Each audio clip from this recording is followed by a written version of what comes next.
Nanagat naman yung Okay guys, dala na mga pulutan. Yan ang mga ingredients guys oh. Oh. Ang among taga si ko ni.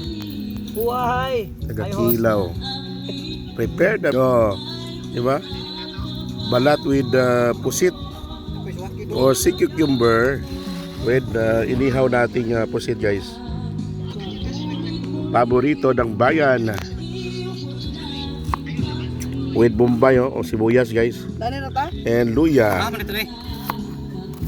Hindi kailangan na dapat di natin kalimutan yung mga sibuyas guys. Muna yung pangpasarap at pangpabango sa ating kilawin. Oh, oh. Wala po kayo, oy! Bata.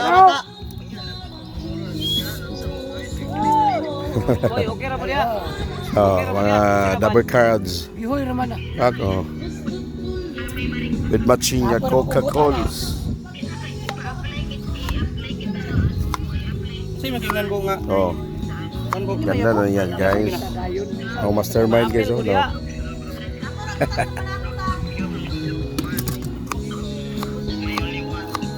Pusit guys oh. Uwaha!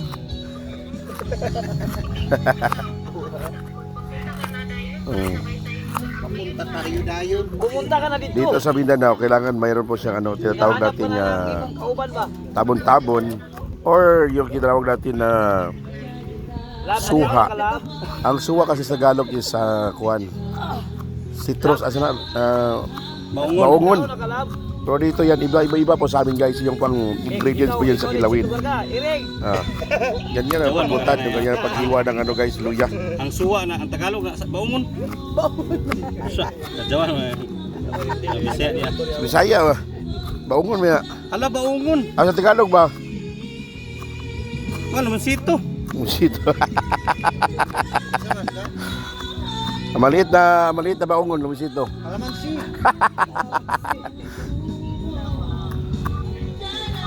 Sabi yung luya guys oh. Marilis ay sulod yan. Malalambay na yun.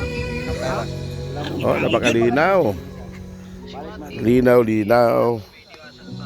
It's a Monday, March 3, 2025. Nanganad ni sa kuan.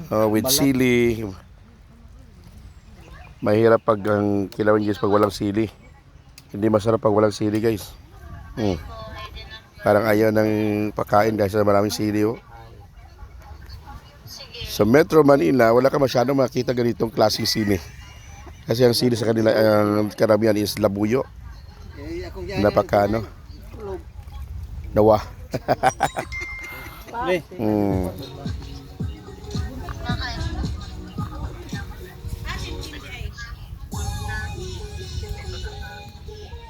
Gamay ra kinilaw guys. With suka.